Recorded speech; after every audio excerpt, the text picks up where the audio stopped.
welcome to Mini Adventures. This is our painting video for the month. What I do is I pull out miniatures blindly from a bag. You can check that video out for this month. I'll tag it down in the comments below. But so I pull out a miniature and I then paint it, think about it, and use it to write an adventure over in my Patreon. So last month I said that I realized that I had a bad angle and that I was getting a better camera, and I do have the better camera. However, I don't have any means of charging the battery for it. So again, this one is on my phone. Hopefully before I record either my map making video or at the latest my next mini painting video, I'll have a better setup done. I did realize that there were times where I twisted the mini in such a way that you wouldn't be able to see it. So those are even at a faster pace. I did leave it as a time-lapse video. It is something that I noticed not a lot of mini painters do. So I figured, why not keep it going? So who is this character? This is a female ranger character. So I started thinking about what I could do for her as a character, a antagonist for an adventure. And so one of the things that I did, and again, this was in my blind draw video for this miniature, was I rolled to determine what TV show I was going to base this adventure off of. And so that TV show that I happened to pick was Parks and Rec. I think it was a very fitting show for a ranger. Parks and Rec, ranger, outdoors, whatnot. So one thing that you should be noticing if you're familiar with miniature painting is I'm doing a more true slap chop painting here. Right now, actually, I'm painting silver on, or metallic on the sword that she has. But you'll notice that most of the rest of the painting is going to be some form of slap chop. Again, right here, not exactly. It's me taking some gold and a brownish speed paint, mixing them together, a kind of more of a brassish colored paint. But so that's what I'm doing right there. Anyways, so next thing that you're going to see me do here in a second is I'm going to drop a bunch of different drops of speed paint down on the wet palette. And you might notice as I'm just kind of dabbing it a little bit here and there, here and there, here and there, putting the mini down, picking it up, new paint color. And what I'm doing here is kind of trying to make the ranger's cloak kind of stained, if you would, different areas looking like they're a different shade of color. And so when I put the leather coloring on later, it should all have a different tint to it. So yeah, here you see me working on kind of highlight edging of weapons. Highlight edging is something that I don't like doing with miniatures much. However, I really love doing it with weapons. I just think it's something neat to do with them. So back to her story. So she is a ranger set in an adventure based on Parks and Rec. And so one of the big key fundamental things of episodes of Parks and Rec is Leslie Knope going on a well-intended, while slightly deranged, idealistic crusade. And so this particular crusade that our character, who's based on Leslie Knope, will be going on is trying to set up an anti-magic field that interferes with a gate to the land of Fey. And so this ranger is a Fey Wander ranger. She is going to be trying to prevent this anti-magic field from going up because it will disrupt the gate to the land of Fey. So, first thing that I want to point out is that I've been saying the land of Fey instead of the Fey Wild, and that's very intentional. When starting to set up the world of Valnyra, I decided that I did not want to call this the Fey Wild, and the reason is I wanted it to be a little bit different from the Fey Wild of standard D&D, and I thought that if I named it the Feywild, still, it might confuse people a little bit. So rather, I decided to make things a little bit more my own. Now, again, some things are going to feel a little different, but other things are going to feel similar. There are courts. There's not the Seelie and Unseelie court. Well, they're somewhat represented in two of the courts. They're not exactly there. We have five courts here: the court of Wildroot and Thorn, the court of Mask and Mirth, the court of Dreams and Starlight, the court of Mirrors and Maze, and then we have the court that isn't. And those are our five courts in the land of Fey.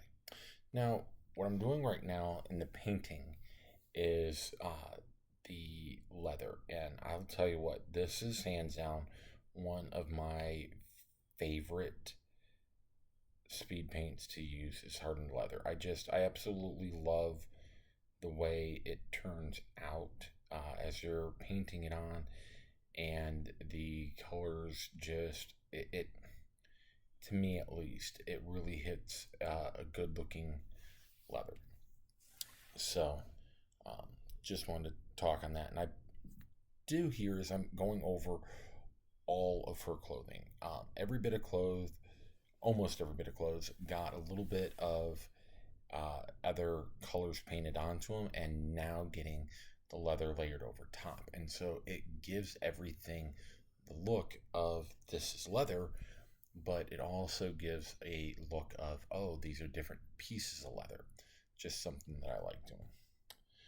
So, back to talking about the Land of Fey.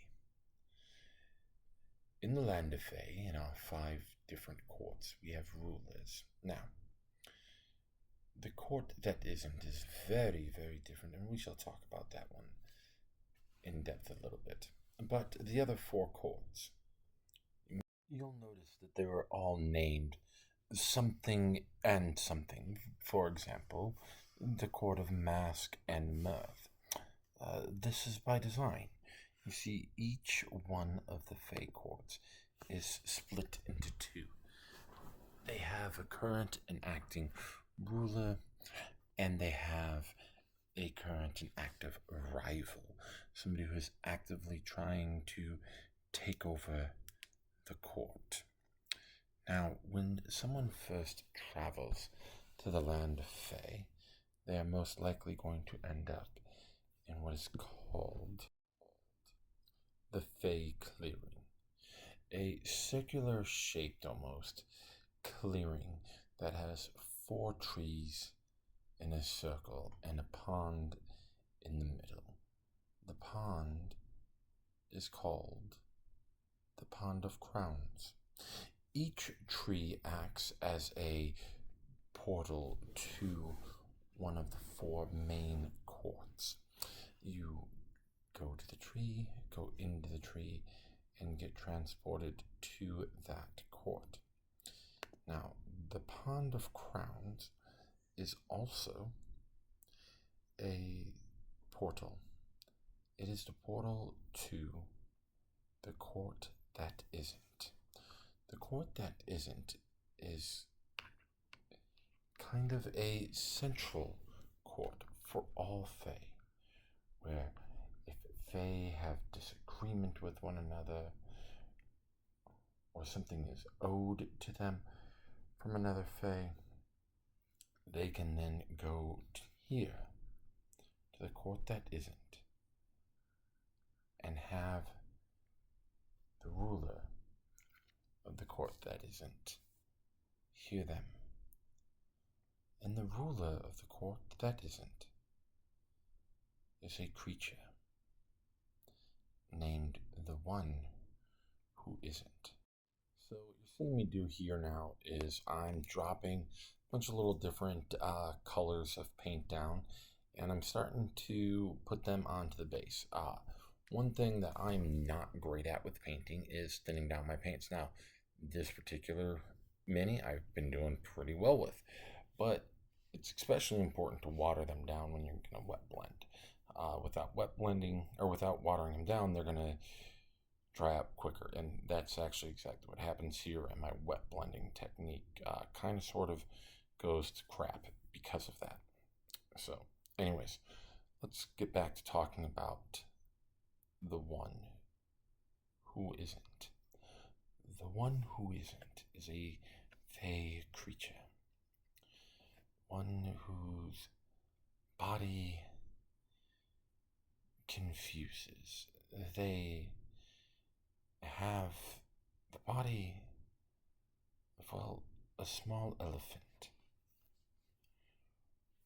with wings of a hawk.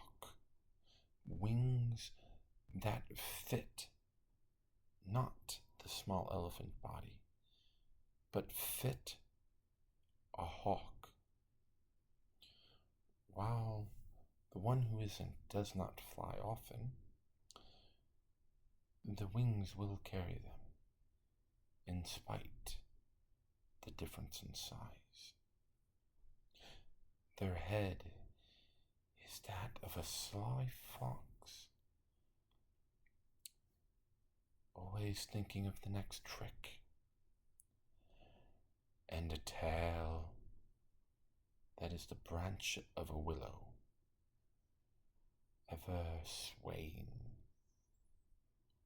growing leaves, following in their wake. I'll be mad at myself here in a second. What you're going to see me do is I'm going to go ahead and get some white paint off onto my dry palette. Any second, there it is. I put the white paint on the dry palette. I have a new dry brush tool. It's just a piece of cardboard with spruce cut off and glued to it. But I did not empty my brush first. That was my massive mistake. It's a mistake that I make sometimes when I dry brush. Other thing I want to talk about real quick right here is this paintbrush that I'm pulling out. I have no idea where I got these paintbrushes from. This was the first time I used one, and man, was it comfortable and nice and awesome. The other thing that you may have noticed is changing out my lens, because why? Well, I'm getting ready to start painting the eyeballs. Every single mini painter's least favorite part of the hobby. Now, as I'm painting this, I'm also realizing that I ran out of time on my scripted stuff from the Fey Wild itself. I've got about a minute left and more than a minute's worth of information about the land of Fey. But I still have one more key thing that I wanted to talk about with the painting of this particular miniature, and it is me getting the irises. So a technique that I found a long while back is, rather than painting the irises or the pupils on, you just get a fine tip marker and you just pop, dot the eye, pop, dot the eye. And it's kind of a neat method that you'll see me attempt to do here in another couple of seconds. Problem is, with this particular miniature, the angle and the hood, it wasn't working out anyway. I liked it, so I went back to the paint and just deep, and it's not great, but it's not terrible. So now we come to the spinning imagery of the mini fully painted.